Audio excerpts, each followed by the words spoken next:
So I've done what Sonia asked me to do and sort of speak broadly around the issues of food equity and governance, and that's great because for the Tapsea Food Project, and again Sonia's been so patient with us, we're having real trouble recruiting somebody.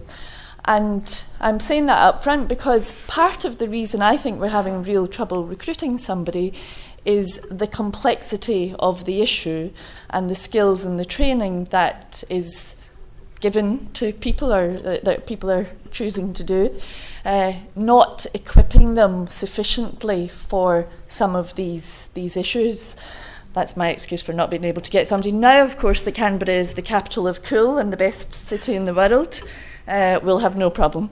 If you're wondering what that is, it's a cross-section of a deep-fried Mars bar. It's my national cuisine. I come from Glasgow in Scotland.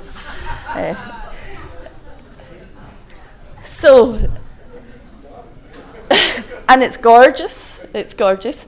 But the point that I'm going to make is, of course, when we're thinking about food and the food system and everything else that's wrapped around that, the enjoyment of food is something that is shaped by many, many, many, many different things. And so I want the programme of work that we're doing down in Canberra, but with many colleagues across Australia and internationally, is around the interface between these different systems. And my sort of question really is, how do we build coherence across the complexity that's up there? Because of course within the food system, within the social system and within the environmental system, there's pursuit of different goals, different policy goals, different social goals, different personal goals within that. And they're all equally valid, and how do we manage that? So from a research perspective, but of course from a policy and a practice perspective. So often, and so all of everything that we're concerned about is from that equity perspective. So often the research question that's often asked is, what do poor people eat? We've done that to death, please let's not ask that ever again. And then sort of associated with that is, okay, well, what are poor people eating? And so what will we do to them in order to help them? And some of that works and a lot of it doesn't. And there's a whole load of evidence that tells us that. So some of the questions that we might ask then is, well, what are the determinants of the eating habits and why are they socially distributed? I've not put all of that up on the screen, just given the messiness of the slides already. So what is it about the food system, the wide food system, and then the local environment that encourages poorer diets and poorer diets among poorer populations often? But then I think we've also got to ask the question about so if we're talking about inequities, we've got to ask the question of what is it that's driving inequities within a country, within a community, and that takes us to social and economic policies as well. So let me speak about the work through the two dimensions. One is equity through the food system, and the other is equity through the social and economic system. So the food system is everything that's up there. So what's produced, agricultural production, through to producing, processing, manufacturing, the retail environment, the fast food, the chain service sector, and then people, of course, are home or individual practices. And all of that is shaping the availability, the physical accessibility, the affordability, and the acceptability of different foods differently for different people. But of course, this is happening in the context, and this is where we spend a lot of our time in the research group, is thinking about the global food systems and the local food systems in the context of the global food systems, and I'm quite sure Dan's going to go into a lot of this possibly in more detail.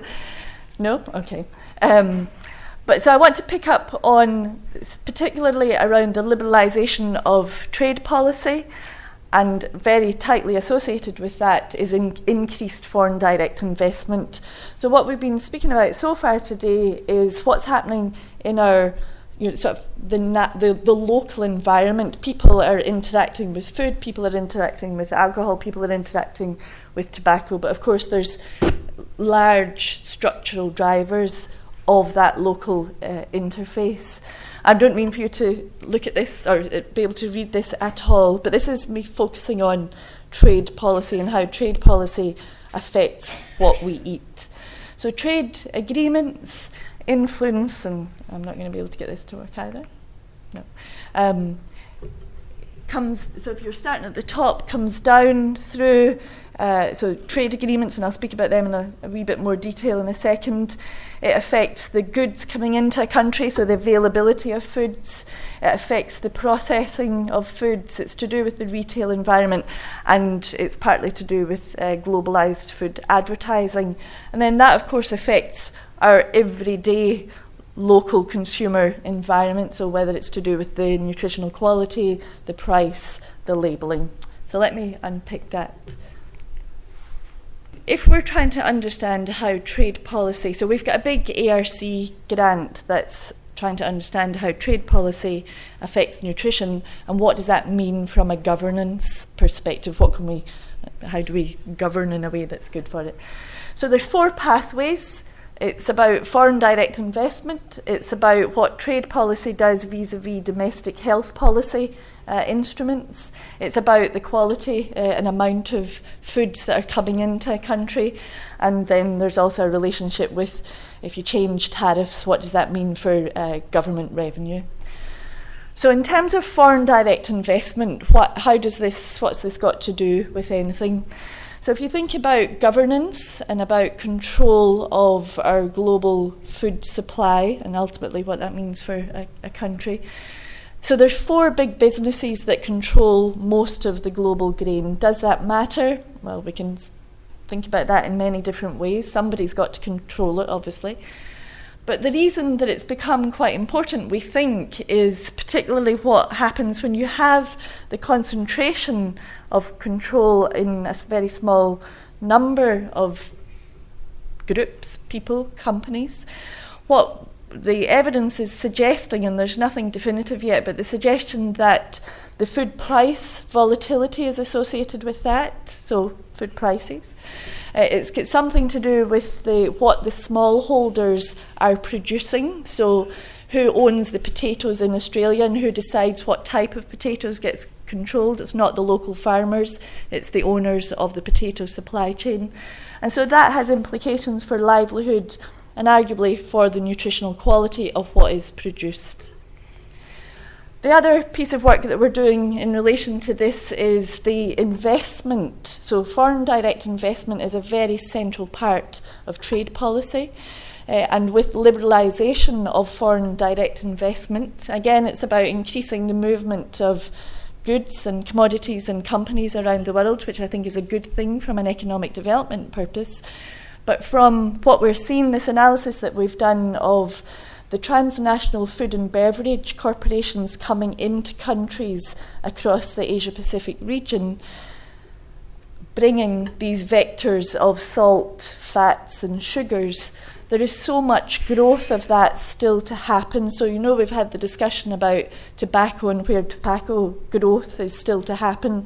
Indonesia, many of the low and middle income countries in our region, it's the same thing that is happening with fats, salts and sugars. The growth is still to take place in countries like Vietnam, for example.